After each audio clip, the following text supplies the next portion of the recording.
Hello, Coder Woman. How are you feeling today? Are you ready for an amazing adventure? I'm asking because I believe today could be a game changer for you. Finally, we'll move beyond just talking about theory.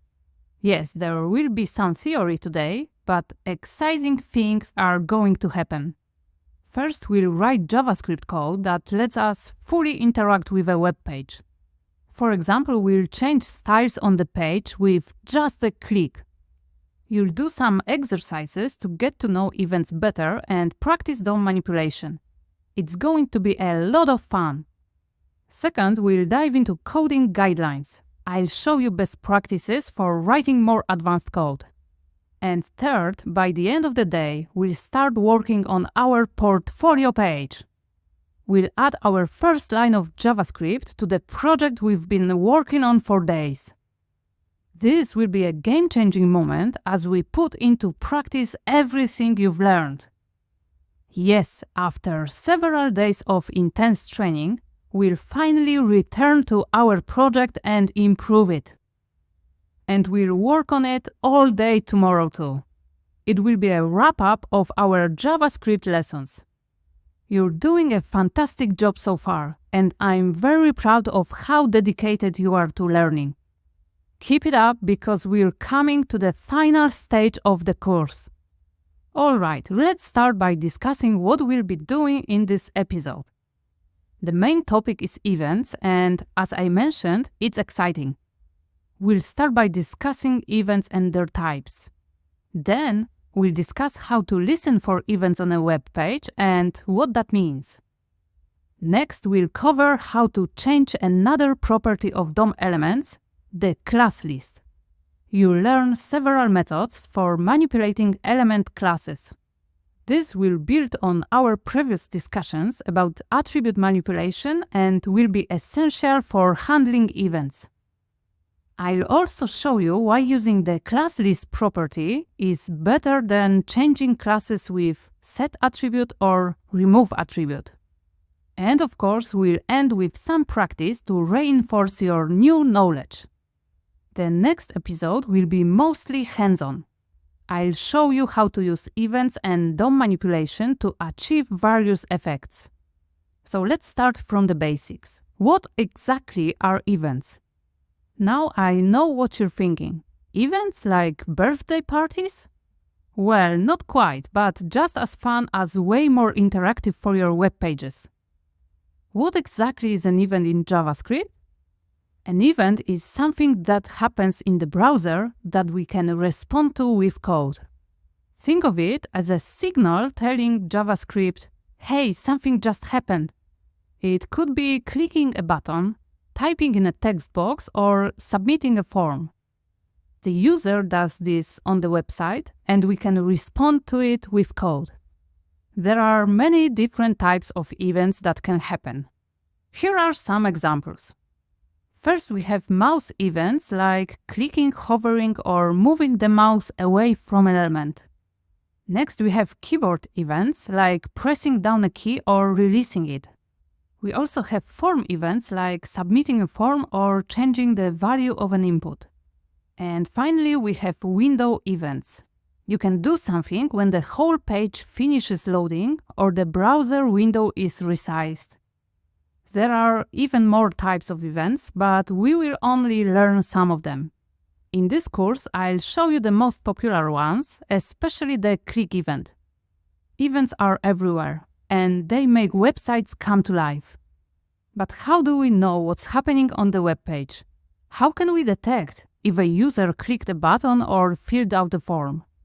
That's where event listeners come in. Event listeners are functions built into JavaScript that wait for events to appear. They're always ready to respond when something happens. Imagine you're at a concert. You're waiting for your favorite song to start. When it does, you cheer and dance. In JavaScript, an event listener is like you at the concert, and the song starting is the event. So how do we connect an event listener to a DOM element? We use the addEventListener method. Here's a simple example. What's happening here? First, we select the button element and store it in a variable. There's nothing new here.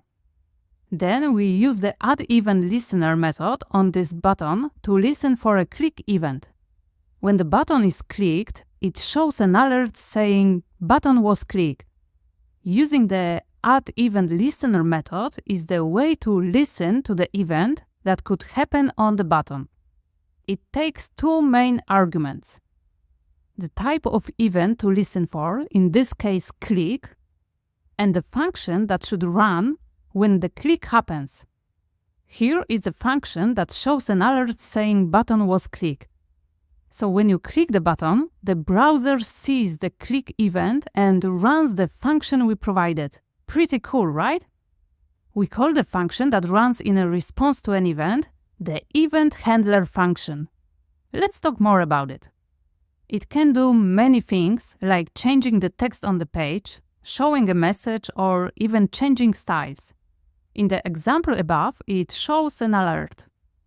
Let's go to CodePen and see how this works in practice. I create a button with the text "Click me."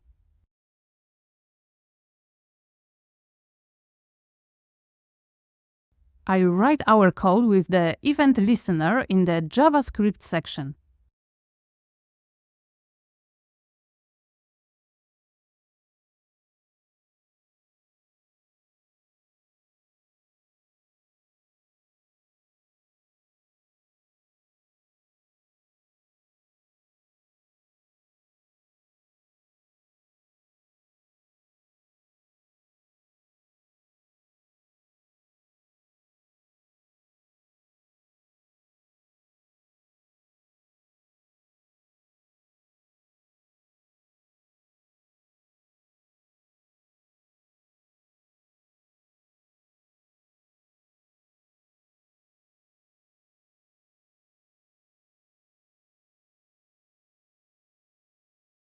Watch this. When I click the button, an alert shows up.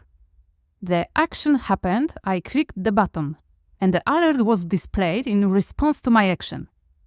Let's try something different. Do you think we can change the button's background color when it's clicked? Let's see. Instead of showing an alert, I'll set the button's background color to blue.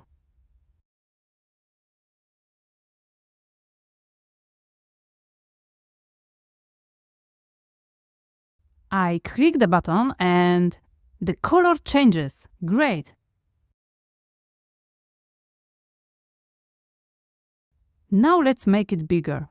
I'll set its width to 500 pixels and height to 200 pixels.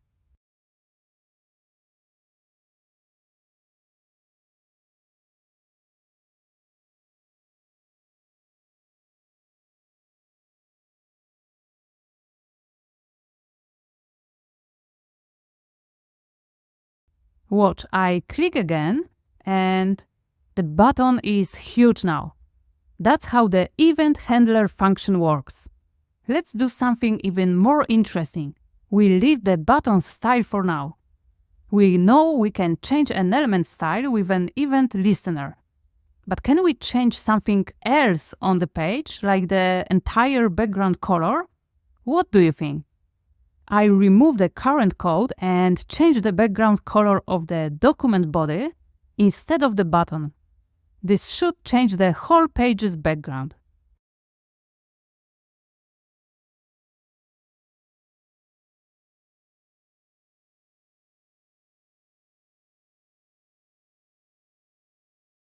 What do you think? Will it work? Let's run the code. Yes, we changed the entire page's color with one click. I hope you're starting to see the amazing possibilities that events and event listeners offer. It's an amazing topic that I really enjoy. I'll show you one more example. So far, we've focused on the click event. As a fun fact, I'll show you two other types: mouse over and mouse out. I'll add these events and specific style changes for each. I'll also make the button a bit bigger in the CSS to make it more visible.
What do you think will happen here? This code changes the button's background color to light blue when the mouse hovers over it, and red when the mouse moves away. The mouse over event happens when the mouse hovers over an element, and the mouse out event happens when the mouse moves away from it. Cool, right? Okay, let's go back to the slides for a moment, because I want to tell you about another important feature of the event handler function, the event object. The event handler function is special because it contains additional information about the event that happened. And we can access this information by just writing it as a parameter. In the button example, let's see what this object is in the console. I'll pass the event parameter to the function, and now I can use it inside the function. I'll write console.log and put the event inside. As you can see, the CodePen console doesn't show everything, so let's check it in the inspector. We see an object named pointerEvent. When I expand the view, I can read many of its properties like pointer type, which is a mouse, meaning the click was made with a mouse. We also see the event type, which is click, and many other information. Why is access to the event object important and useful? Let me show you an example. I'll change our code a bit. I'll add an addEventListener to the entire document. This way I can listen for an event on the whole page, not just a single element.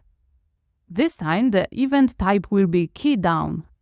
Using the event handler function, we'll log the event object to the console.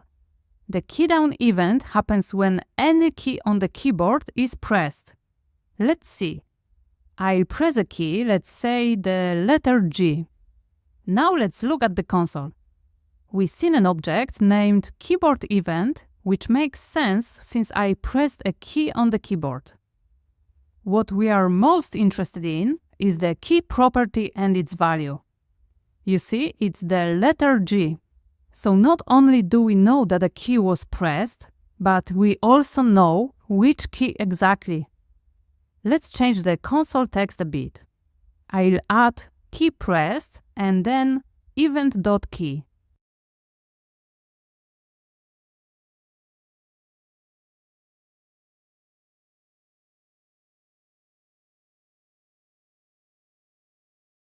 Now watch this. When I press different keys on the keyboard, we get information about which key was pressed in the console. Even the function keys have their names like caps lock or tab. Super cool, right? We won't go into the details of the event object.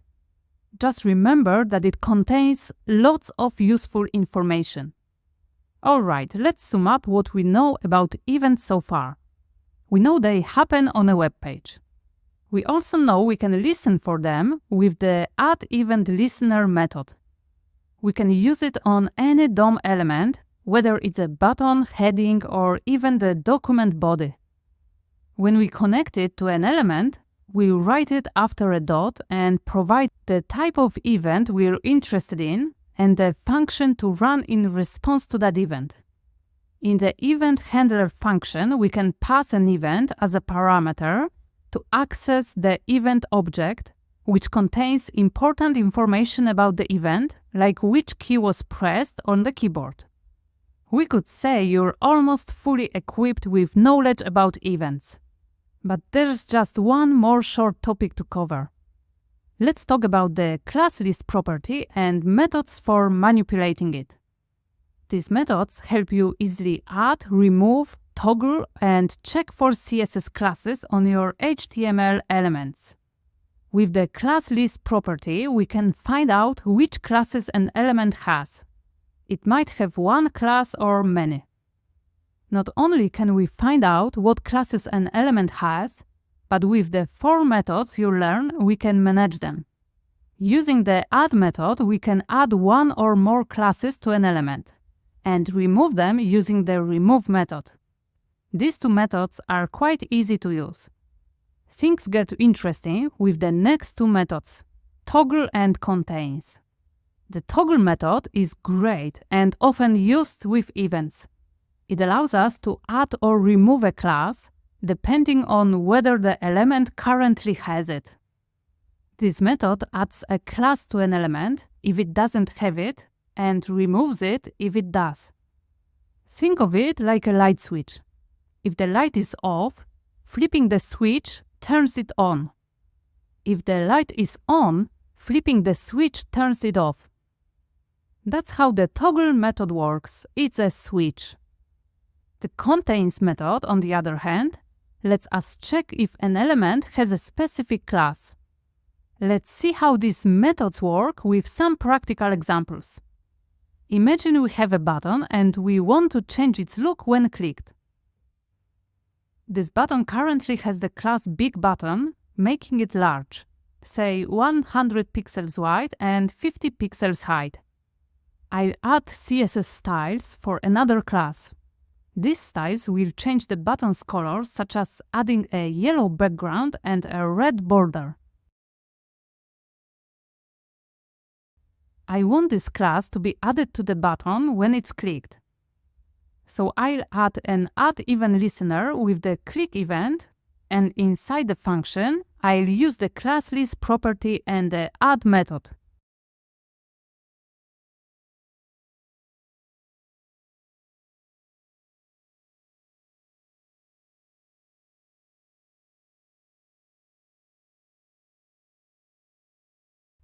Now when I click the button, its style changes because the button has a new class. It now has not only the BigButton class, but also the highlighted class. Now let's say we want to remove the class when the button is clicked again. We can use the remove method. This time we remove the BigButton class, making the button smaller.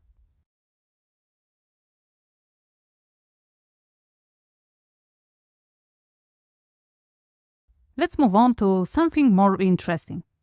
I want the button to turn yellow after clicking and gray when clicked again. Each click should change the button's color back and forth like a switch. To do this, I'll use the toggle method to show you exactly how it works. Now after writing the code, I click the button once and the color changes. I click it again and the color returns to the previous one. I can keep clicking and the button turns yellow and then gray. That's exactly how the toggle method works. Sometimes you may want to check if an element has a specific class before doing something. You can use the contains method to check it. This method allows us to write the code for different scenarios.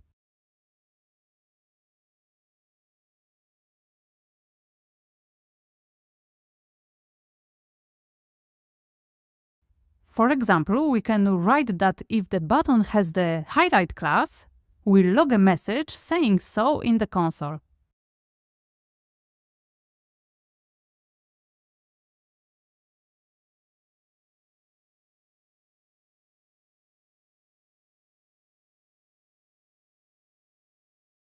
And if it doesn't have the class, we'll log a different message.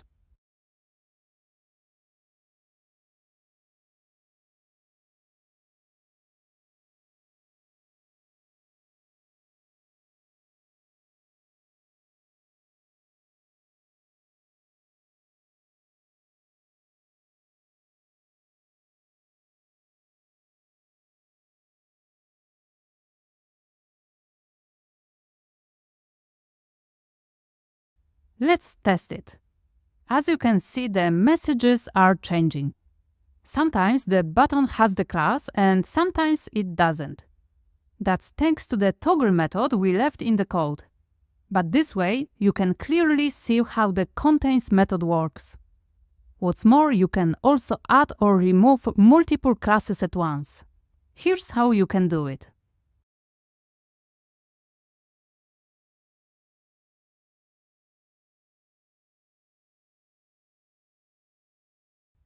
This code adds both highlight and BigButton classes to the button when it's clicked. You can also remove multiple classes in a similar way. Okay, now you might be wondering why we should use class list methods when we already know about set attribute, get attribute, and remove attribute. Let's look at why class list is better in many cases. Using class list with the add method is much simpler and more readable than using the set attribute method. So class list methods make your code cleaner and easier to understand. Next, with class list and the add method, you can add multiple classes at once. Doing this with the set attribute method is possible but more complex. You might also remember that using the set attribute method will override any existing classes on the element. The add method used on the class list property simply adds the new class without affecting existing ones. The remove method removes a specific class without removing others, while the remove attribute method would remove all classes, which might not be what you want. So for classes, we will use the add, remove, toggle, and contains methods for manipulate the element's class list property. These methods are easier to use, more flexible, and provide more control than manipulating attributes. Alright, let's put everything we've learned into practice with a fun example. Now it's time for a final task that we'll do together. I'll show you step by step. And be ready, because in the next video, you will have to do a lot of work on your own. Together, we'll create a simple light switcher. Here's what we're going to do. I create an HTML structure for this app, including a heading, a div, and a button. Next, I'll use the addEventListener method. We will simulate switching on and off the light. First, let's create the HTML structure. I've already added some basic CSS to style our button and the div. In the body element, I centered all the content. I also centered the heading. Then I added styles to the div. As you can see, the div is an empty container to which I added styles with the class name bulb. I set its height, width, background color, and border radius. This way, I created a circle that will be our light bulb in this exercise. I also added a transition to give the background color change a bit of animation. Below, I added the class lightOn. It tells when the light bulb is on, and then the bulb's background color should be yellow. In the next step, I wrote the button styles. I added some padding, set the font size, added a border, and set its background color. I prepared the HTML and CSS earlier because that's not the focus of our exercise. Let's move on to the main part of the task. Our goal now is to write JavaScript code to change the background of the bulb when the button is clicked. If it's on, it should turn yellow. And if it's off, it should be gray. Also, the button should show the right text. If the bulb is off, the text should say turn on. And if the bulb is on, the text should say turn off. Where should we start writing the code? Of course, we can save the elements we'll use in variables.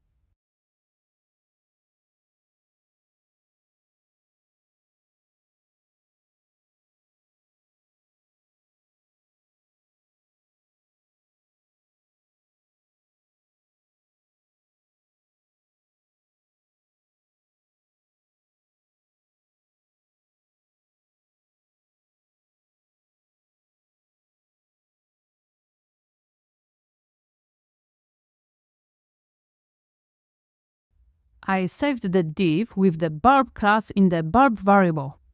I used the class name in the query selector, so I saved it with a dot before the class name. Next, I did the same with the button. Okay, it's time to add an event listener to one of the elements. Which one do you think? Should we connect it to the bulb or the button? Of course, the button. We'll be listening to see if the user clicks it. So I saved that and typed the event name click. we'll define inside the function what should happen when the user clicks the button. We want the bulb to light up, right? And on the next click to turn it off. This sounds like the perfect scenario for the toggle method. The lightOn class gives the bulb a yellow background color, making it light up.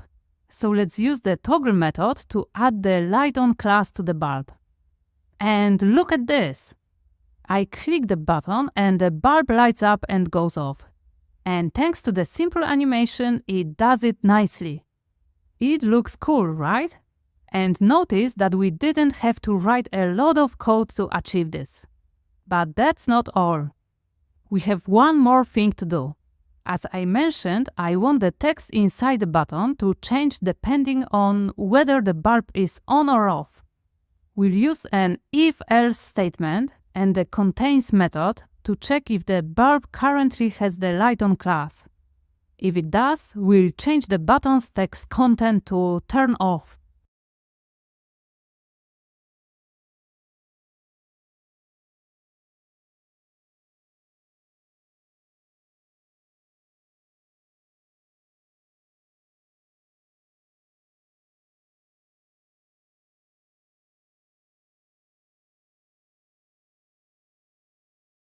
As an else statement, we'll change the button's text content to turn on.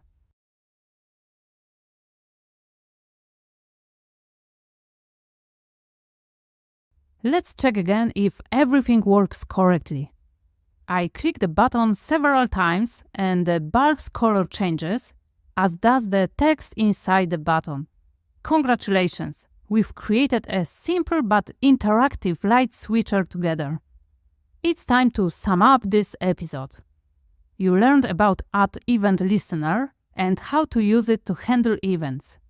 You explored the event object and how to use it to get information about events. You practiced using class list methods to add, remove, toggle, and check CSS classes. We built a practical light switcher example to put it all together. As you can see, events create many possibilities for interacting with users. We'll explore this topic in the next episode, where we'll focus on practice. You'll have a lot of fun. See you then! Hello! You've learned everything you need to know about events. Events are a broad topic, just like every other topic you learn in this course. But we are focusing on the basics in this challenge. Mastering the basics is essential for further learning and your career as a web developer. So this episode is entirely dedicated to exercises. You'll practice DOM manipulation along with events. You have 3 exciting challenges ahead. Each one will simulate real web development jobs. Let me first introduce you to the final effects of these exercises. First, you'll learn how to create a very popular website effect, the dark light theme switcher. Yes, you already have enough knowledge to make it. If this is the first time you have seen this, which I doubt since it's everywhere on the internet, it's about changing the color theme of the whole page from light to dark and vice versa with a button click. It makes a really cool effect and doesn't require a lot of code. The second task is to create a simple modal. In web development, a modal is an element that appears in front of all other page content. Often, when a modal appears, the rest of the page is shaded. You'll find the modal everywhere. Modals are often used for newsletter signups, account registration forms, and cookie information pop-ups. There are also modals with warnings or information that the user has to confirm. It's a commonly used element because it improves user experience, so knowing how to create one is very useful. Your third and most challenging task will be to create a FAQ section. The whole section will already be prepared in HTML and CSS. The most interesting part, however, will happen in the JavaScript section. We'll make it so that when a question is clicked, the answer will expand below it. This is also very commonly seen on websites. This task will be a bit more challenging than the previous ones because we'll have to use loops here. Prepare for a lot of fun and serious challenges. You'll have the opportunity to try each of these elements on your own. I'll also show you how to solve them, so it's okay if you get stuck on a task. And I choose these 3 elements for a reason. First, you'll meet them very often. As a web developer, you'll be creating them for sure. Secondly, they'll be an excellent starting point for working on the portfolio project. We'll add some of these elements to the project, so make sure you learn how to create them well. Each exercise already has pre-written HTML and CSS code. Your task will be to write the appropriate JavaScript code. Sometimes you might also need to add some styles in CSS. So, let's get started. Imagine you just got your first job as a web developer. Your company is working on several projects and your boss wants you to add these elements. The first project is the company blog. The company TechNova, where you've been working for a week, has a blog where they post various company news. Your boss came into the office this morning and decided the blog needs a theme switcher. He wants users to be able to switch styles between dark and light modes. He'd like the light mode colors to stay as they are, but he also wants you to add styles for the dark mode. Your task will be to add a dark mode class, where you define the styles as you can see on the slide. Then, when you've prepared that, your task will be to add the JavaScript code so that the styles for the whole page change when a button is clicked. After clicking the button once, the background color should become black and the text color white. After clicking the button again, the background color should return to white and the text color to black. Think about how you could achieve this and try it yourself. The link to CodePen is below the video.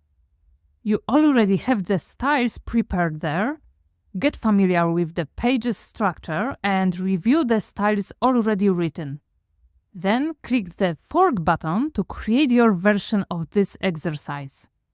After that, add the dark mode class with the proper styles and the JavaScript code to change the styles for the whole page when the button clicks. Are you ready?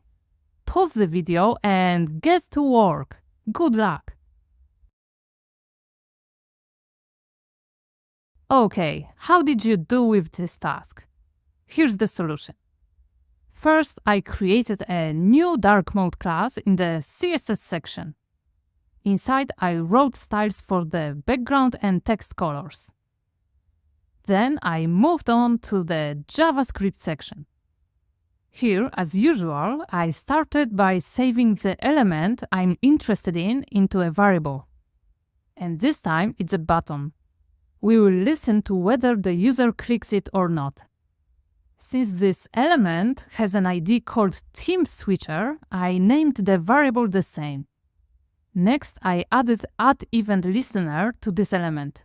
We will listen for the click event. I use the toggle method inside the function to add and remove the dark mode class. As you can see, I use this method on the document bodies class list. This way, the changes will happen on the entire page. So let's check if it works. I'm clicking the button a few times. As you can see, the styles of the whole page are changing from dark to light and from light to dark. Great! These changes happen smoothly thanks to the previously added transition property in CSS. Now the blog looks much better. Congratulations, the first task is ready. Let's move on to the second task, the modal. This time, your boss asked you to create a modal that appears when the user clicks the Open Modal button. This task already includes the HTML and CSS styles. We have a button with the ID Open Modal. Below is a div with the ID myModal and the classes Modal and Hide. Inside the modal, there is a button and a paragraph. The modal currently has the Hide class, which, as you'll see in the CSS code, makes it invisible on the page. It has a display property set to none. Your task will be to make the modal visible when the user clicks the Open Modal button. Think about how to do this. Your next goal will be to write the code to hide the modal again when the user clicks the Close button. We don't want the modal to be visible all the time and cover the page content, right? The user must be able to close it. Here's the complete list of tasks for this exercise. Try to do it on your own. The link to CodePen is below this video. Click the fork option and start working. Good luck, and I'll come back to you in a moment. Okay, this exercise was a bit more difficult than the dark light switcher. There was a bit more code to write. How can it be solved? First, we need to save the elements we will use into variables. I saved Open Modal button, Modal, and Close button. The first one, the Open Modal button, should make the modal appear when clicked. So I added an addEventListener to it, specifying that we will listen for the click event. I wrote code inside the event handler function to remove the hide class from the modal. I used it on the modal variable and used the remove method. Now when I click the button, the modal shows up. But we still need to hide it when the close button is clicked. I added the addEventListener method to the close button, and this time I used the add method to add the hide class back to the modal.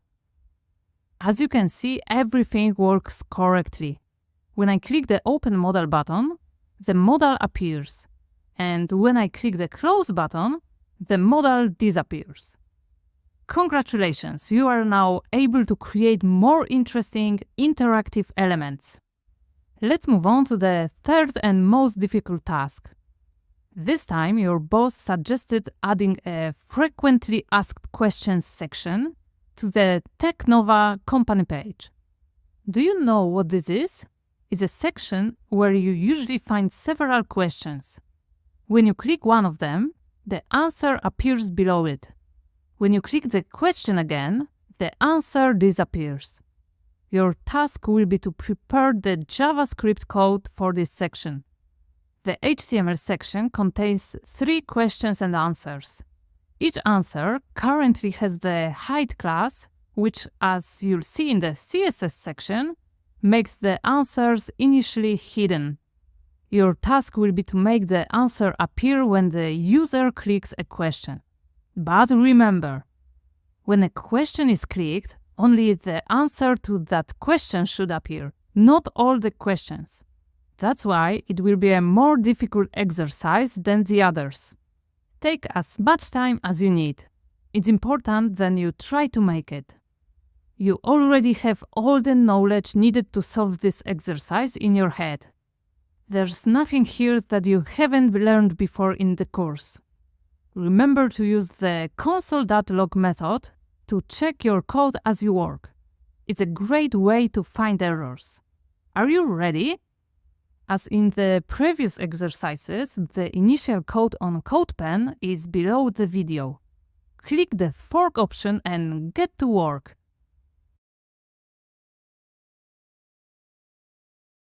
Whew, it wasn't easy, right? If it didn't go well, don't worry. It's a difficult exercise because there are several questions, each with its own answer. It's no longer a single button to which we add the addEventListener method and the task is done. In this exercise, you need to use knowledge about loops. So what does the solution look like?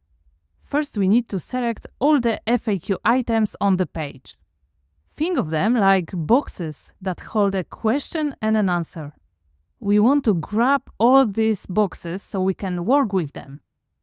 I saved them using the querySelectorAll method, which, as you remember from the lesson on DOM manipulation, is a node list that looks and behaves like an array. Thanks to this, I can use a loop on it, which is an essential step in this task. Here, FAQ items is a collection of all the boxes with the FAQ item class. Let's print it to the console and see what we have.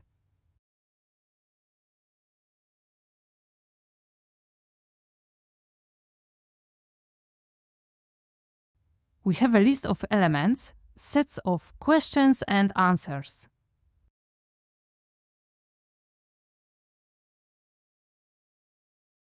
Next, we want to look at each item one by one.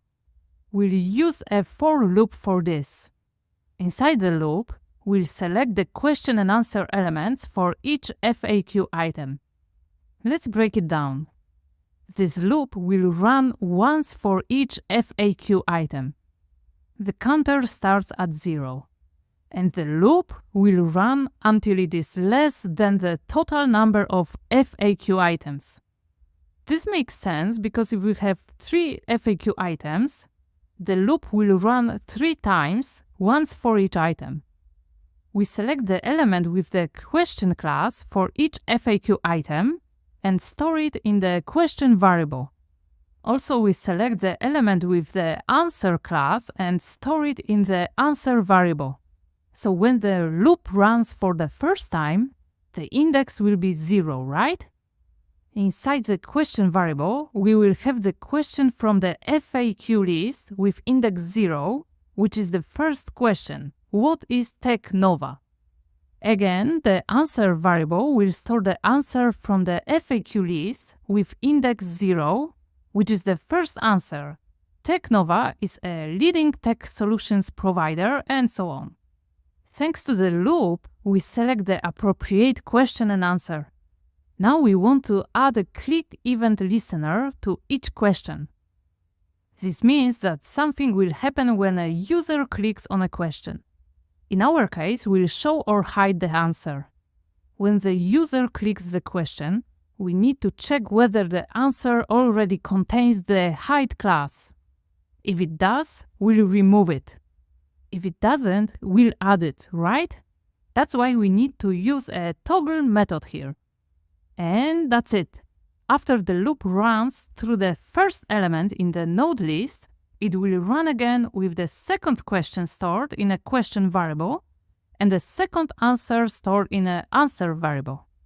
The process will be the same with the third set of FAQ questions and answers. So let's put it all together once again. We select all FAQ items and store them in FAQ items variable. We loop through each FAQ item, selecting the question and answer elements inside each one. We'll add a click event listener to each question. When clicked, the listener toggles the hide class on the answer, showing or hiding it. This makes our FAQ section interactive and user-friendly. Users can click on questions to show or hide answers, improving their experience on the company website. Congratulations! You've just completed all 3 exercises summarizing what you learned about events. If you had some challenges with the FAQ exercise, don't worry. First of all, congratulations on giving it your best shot. Learning to code is like learning a new language, and it's completely normal to experience problems along the way. So don't forget why you're awesome. Your effort shows determination and a willingness to learn. Every problem is a learning opportunity, even if it doesn't feel like it right now. And remember, everyone, even experts, faces challenges. It's part of learning. Every bit of progress, no matter how small, is a victory. And persistence is key. The more you practice, the better you'll get. You're doing an amazing job. You're here trying to learn, which is great. Keep pushing forward and don't hesitate to ask for help when needed. See you in the next video. Hello! This episode will be short because I know you're excited to start working on your portfolio project. I'll quickly review some key coding guidelines for loops, functions, DOM manipulation, and events. Remember the first episode on coding guidelines? I talked about consistency and clarity. These rules are important for all code, especially loops, functions, and event listeners. I've divided this video into parts. First, I'll discuss best practices for writing loops. Then, we'll move on to functions. After that, I'll discuss DOM manipulation and events. Let's start with loops. I want to cover two main things here. When writing a loop, always declare variables like I or index with let, not const. Don't use const. What happens if you use const? Let's check it out in CodePen. I'll quickly create a simple loop.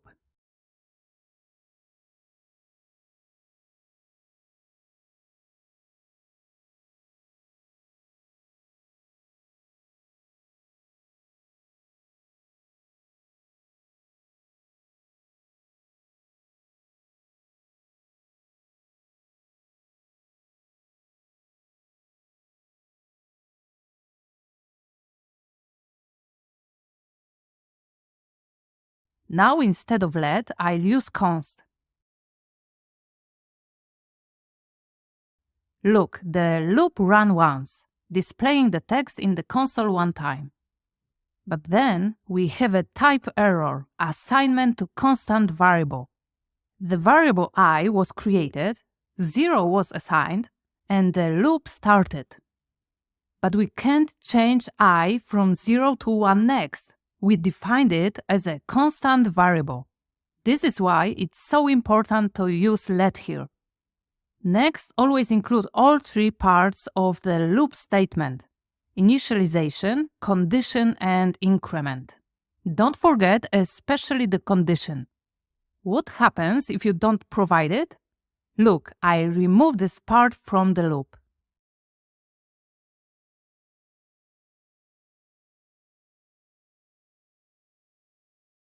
Wow! In the CodePen console, our text is displayed many times. What's worse, I can't change, write, or delete any code on this page now. What happened here? The loop started, but we didn't set how many times it should run. So it never stops. It keeps running. If you forget the condition, the loop will run forever and crash the page. This is very dangerous. Now let's move on to functions. When it comes to functions, remember about white spaces. Add a space before the opening curly brace. Also, don't put a space between the function name and parentheses. And it's good to add a blank line between code sections. This separates logical blocks.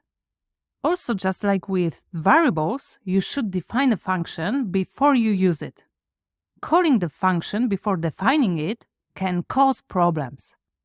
Name functions and their parameters with clear names that show their purpose. This way, when you return to your code after a few days, you will know what a function does and what its parameters are for.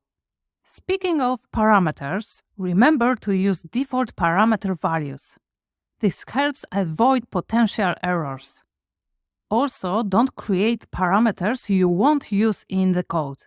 Just keep your code clean. Oh, and don't forget about the return keyword. To get information from a function, always use the return keyword. Finally, remember the most important rule about functions. Each should do one thing. If it's getting too long, think about breaking it into smaller functions. Let's move on to the last two topics, DOM manipulation and events. First, save the element you'll be using in a variable for DOM manipulation. This makes it easier to write the rest of your code. Another thing to remember is to use class list and its methods to control element classes instead of directly changing attributes. Let's talk about events now. If you want to use the event object inside an event handler function, write this parameter as event, evt, or e. You can of course use any name you want, but these three variants are most commonly used. They make your code more readable for other developers. Finally, I'll show you a cool way to write event handler functions. You can create them separately instead of writing them inside the event listener. How do you do this? As always, you create a function by writing the keyword function and its name. Inside curly braces, you write what the function should do. There's nothing new here. What's new is that in the event listener, you can use it by simply writing its name. But be careful, you write the function name without parentheses here. The reason for this goes beyond our course, so for now just remember this method. We'll use it later. Oh, and one more thing. If you need to use a parameter in this function, like the event object, use the standard method and just write it inside the event listener. In that case, using a separate function with parameters could be tricky. That's all for this episode.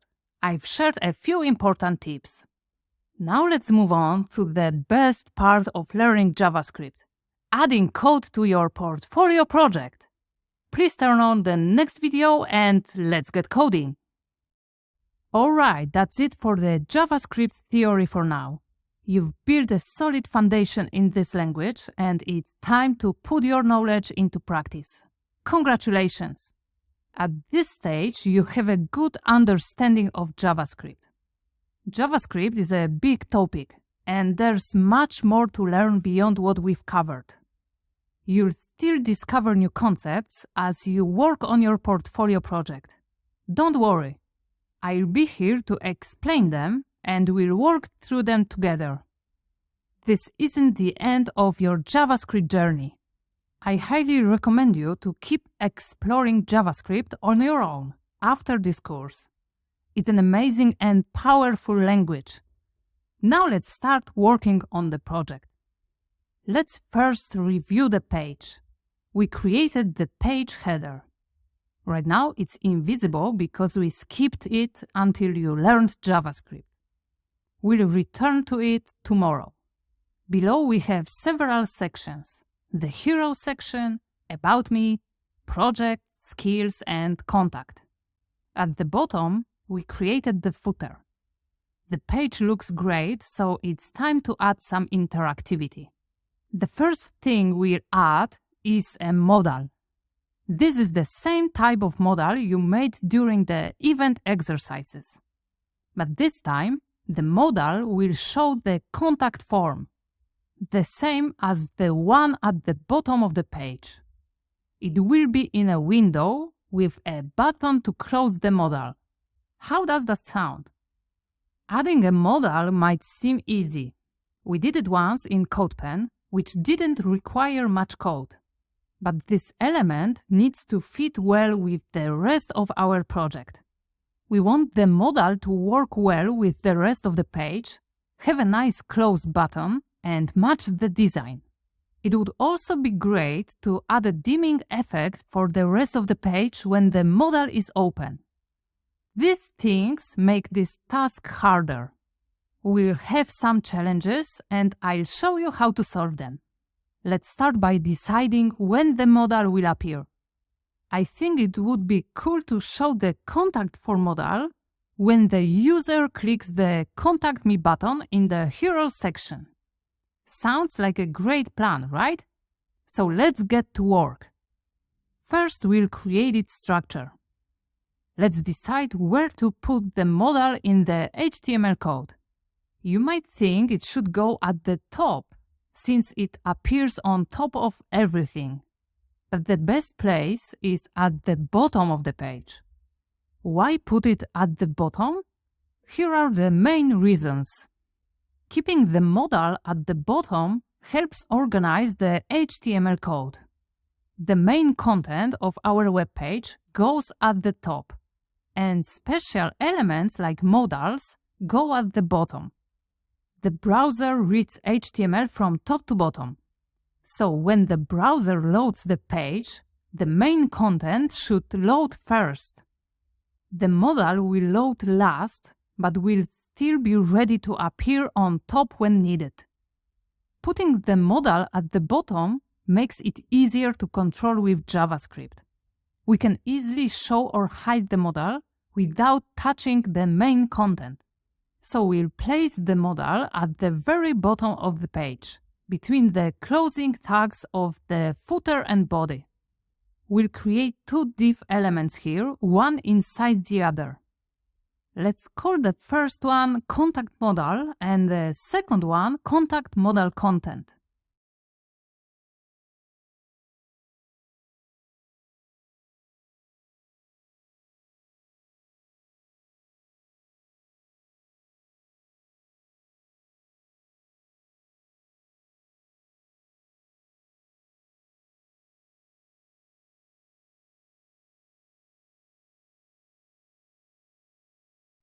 Why use two elements instead of one? It's a good practice for modals. One div, contact modal, will be the background. It will cover the whole page. We'll give it a semi-transparent color and a blur effect. This way, the modal is visible and separated from the rest of the page. This also helps screen readers understand the different parts of the modal, making our page more accessible. Also, with a separate background div, we can let the user close the modal by clicking anywhere outside, not just the close button. I'll show you this tomorrow. As you can see, there are many benefits to using two divs. The div with the class contact modal will be our background, and the div contact modal content will be our modal content. Here we will place the close button and the contact form. So let's create the modal content. We'll start with contact me as an h2 element.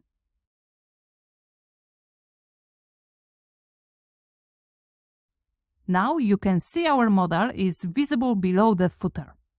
What else do we need? We need a button to close the modal. I place it above the title.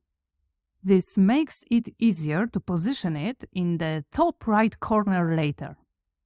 Since this element will do something when clicked, we'll use a button tag. We won't use an anchor tag because anchors are for navigation. We also won't use a div because a div is just a container, not for actions. So we'll create a button. It's good to set the type attribute for buttons. There are three types: button, submit, and reset. Submit and reset are for forms. In our case, it's just a clickable button, so we'll set the type to button. We could write close text here, but you'll often see an X symbol for closing modals. We won't type the letter X from the keyboard. We'll use an HTML entity.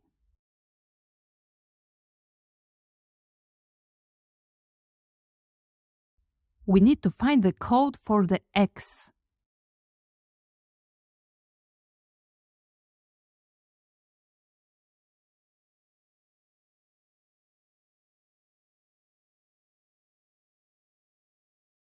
Alright, I'll copy it and paste it inside the button.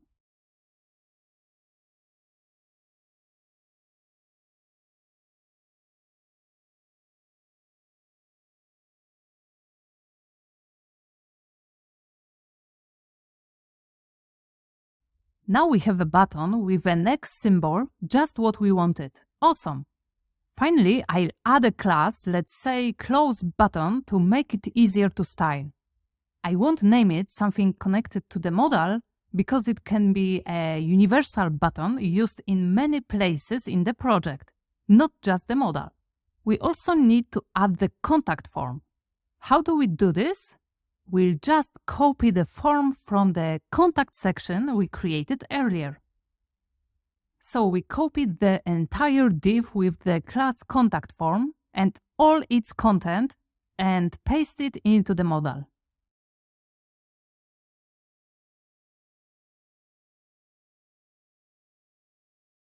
Great, everything is now visible below the footer.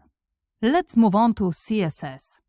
How do we imagine the final look of the modal? I'd like the modal window to be in the center. Around it, we'll cover the entire page with a semi-transparent background with a blur effect. Let's start with the background. I want the background, the contact modal element, to cover the entire page and not move when the page is scrolled. The modal and its background should stay fixed. The modal should always remain in the center of the page, even when scrolling. Think of the background as a sticky note covering the whole browser window. If you remember our lesson on the position property, you might be thinking of using one of the position values. But which one? This task is perfect for fixed positioning. With it, we can place the background exactly as we want. For now, I'll add a background color to the contact modal element so we can see how it looks. Remember, when an element has the position property set to fixed, we position it using the top, bottom, left and right properties. So I'll add the top property set to 0 and see what happens. Okay, we have a colored background with the modal content inside. Right now, the modal background covers part of the screen. It starts exactly in the top left corner because I set the top property to 0. So how do you think we could set the background to cover the entire browser window, no matter how wide or tall it is? For example, I'll now add the bottom property and also set it to 0.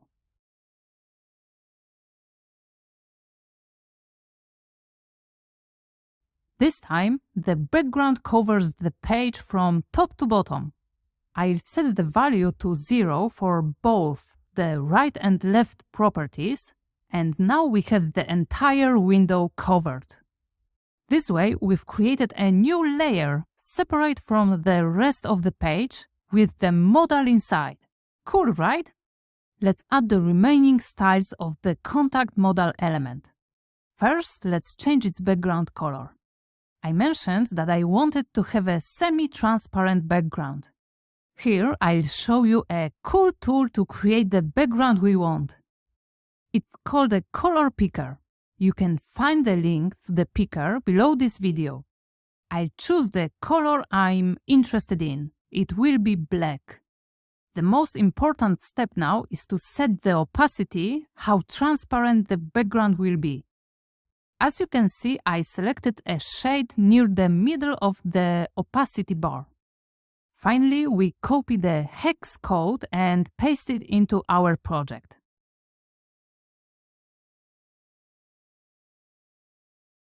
Done.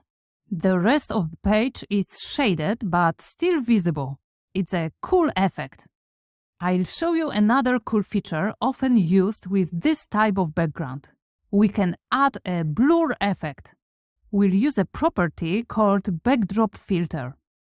I won't go into too much detail here.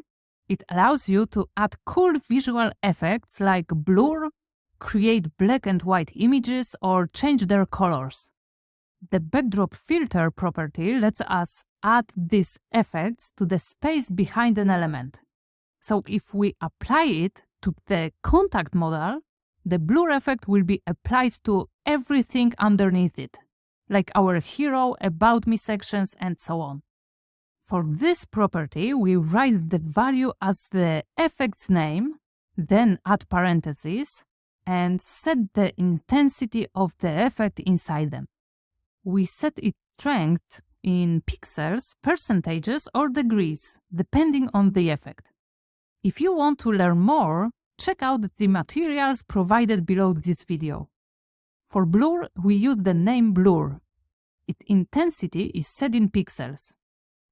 I'll set it to 3 pixels and see what changes. What do you think? Great effect, right? The modal window is visible while everything underneath is blurred. This way, the rest of the page doesn't distract us when using the modal. The modal's look still needs some work, so let's improve its styles.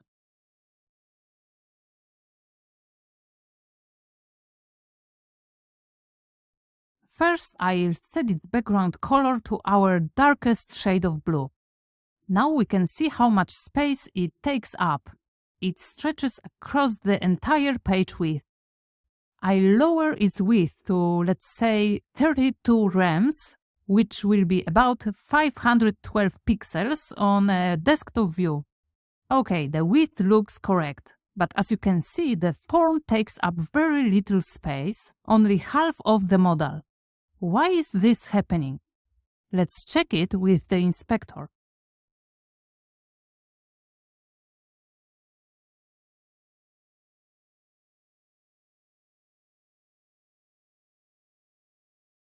The form has a class contact form, which sets its width to 50%. This was useful for the form in the contact section, right? The form takes half the space there.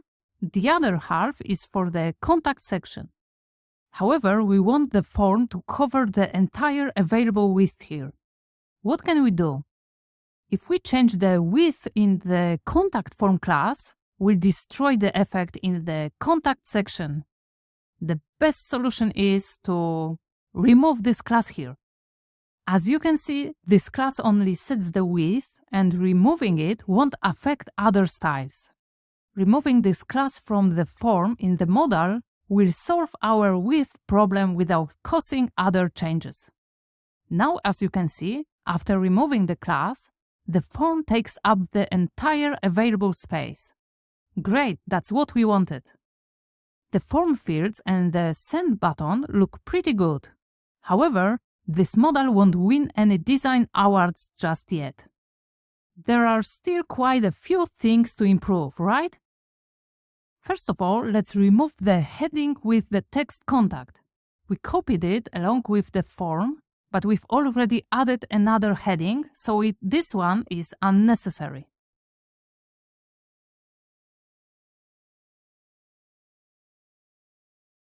Next, let's add some space on all sides using the padding property. Let's say 2 rems.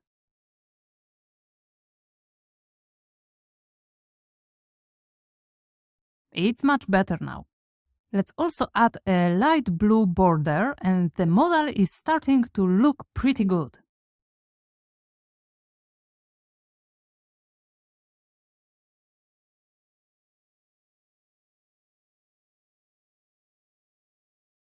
Now we can move on to the close button, since it still needs some improvement.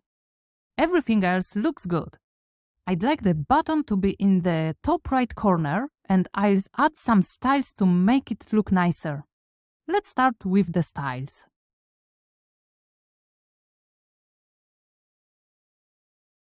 I'll set its height and width to 2 rems each.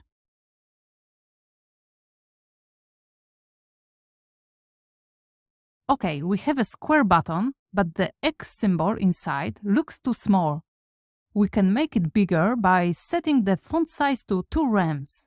Also, I'd like this button to be just the X symbol, without any background or extra elements. To achieve this, we need to remove some default button styles. It's currently gray, so I'll change its background color to transparent.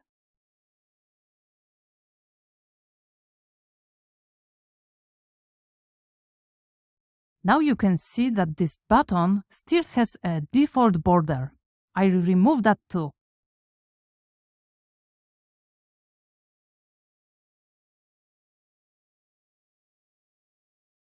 Also, I'd add the cursor property set to pointer so that a hand icon appears when hovering over the button, showing it clickable. Next, let's add an effect when the user hovers over the button.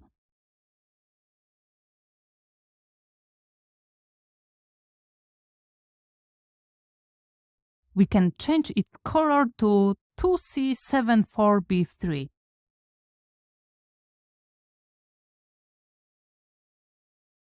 Great! Okay, it's time to position the button in the top right corner. There are many ways to do this, but we'll use absolute positioning this time. Remember what this setting does? We will remove this button from the normal pages flow and connect it to the parent element, the modal. By setting the button to absolute positioning, we can place it anywhere within the modal area, exactly what we want. Let's try it. This time it's a quick task for you. Use position absolute to position the button in the top right corner. Pause the video, see if you can do it, and then we'll discuss the solution.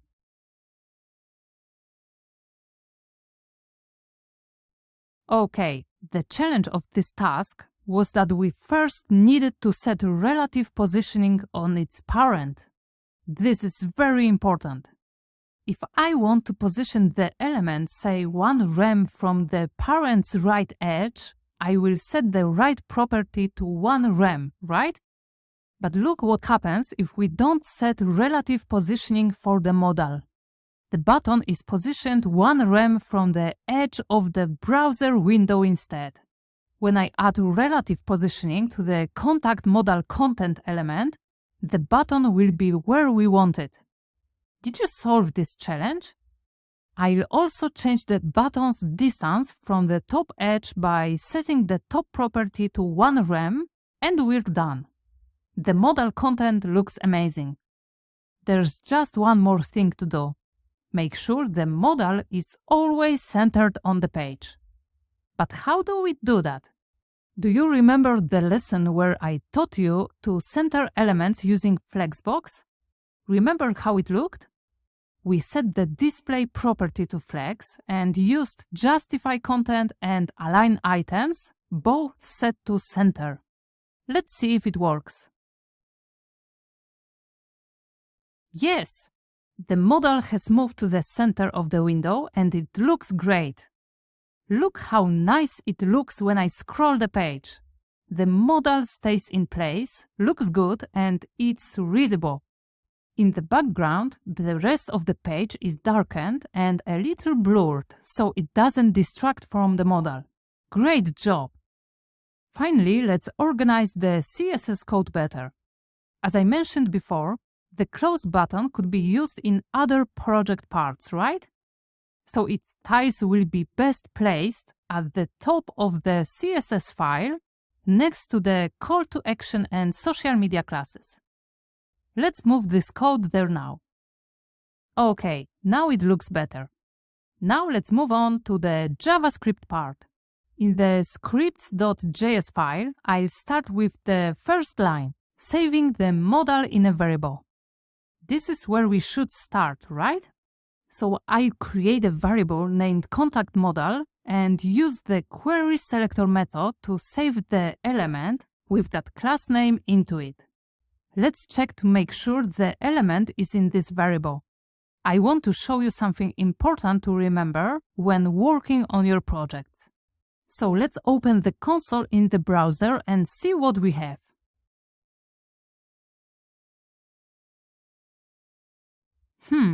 The console shows null, which means nothing.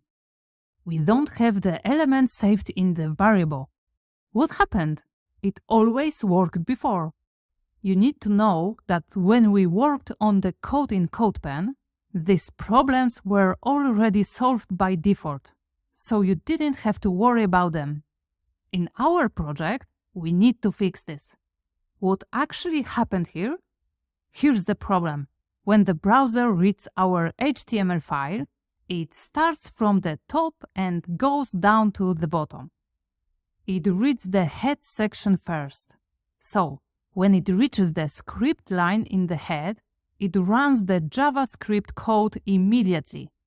At this point, the browser hasn't yet read the body section where our contact modal element is. JavaScript tries to find the element but can't because it doesn't exist yet. That's why it returns null. It's a very common issue in web development.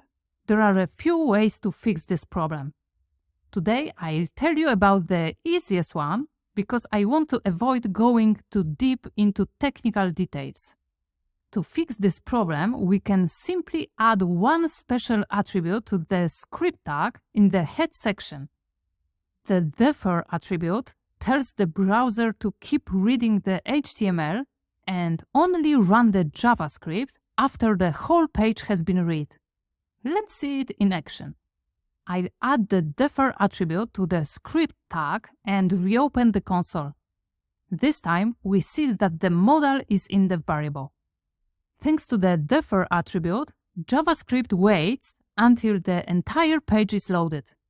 This is important to remember because this problem happens often. Okay, we have the modal saved in a variable. Now it's time for the final task, which you'll do on your own.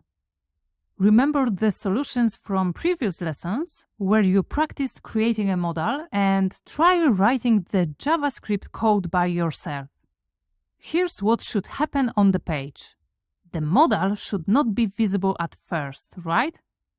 When the user clicks the Contact Me button, the modal should appear with a shaded and blurred background. Next, when the user clicks the Close button in the top right corner, the modal and its background should disappear. It would be best if you tried this on your own. You can do it. If needed, use the code you've already written during the exercise. Good luck and see you soon! Welcome back! How did solving the task go for you? We start working from the point where the modal is saved in a variable. We'll need two more elements, two buttons, one from the hero section and the other in the modal. I saved them in variables Contact button and Close button. Next, I added an event listener to listen for the click event on the Contact button. As a function, I added the change of the display property to flex. Then I wrote similar code for the Close button. Here I changed the display property to none because I want the modal to disappear from the page when the user clicks the Close button. Oh, and remember to set the initial display property to none in the CSS code. The modal should not be visible on the page at first, right? Let's check if everything works as it should. The modal appears when I click the Contact Me button and the background becomes darker and blurred. Everything is fine. And when I click the X button, the modal closes. Great! Let's also check if the contact form works.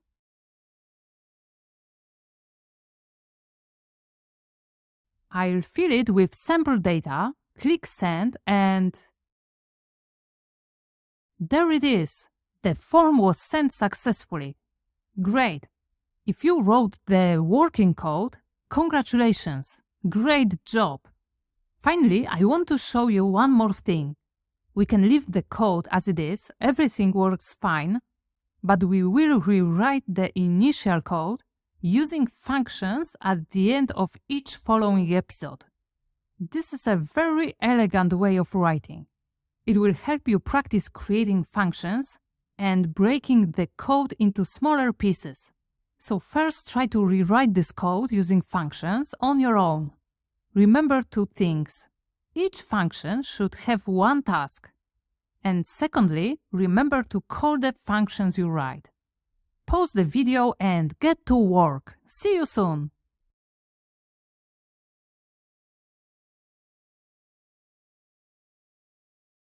This was challenging. Sometimes rewriting the same code in a different way can be hard, but I hope you handled it.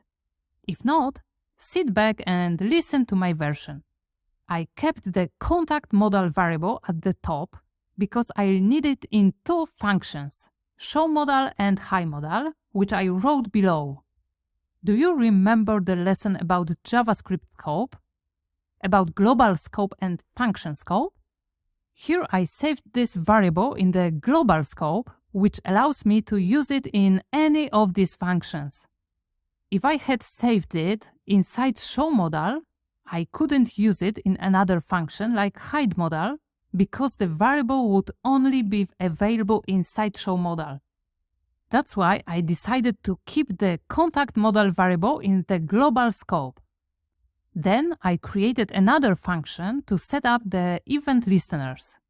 Inside it, I saved the buttons I use in variables.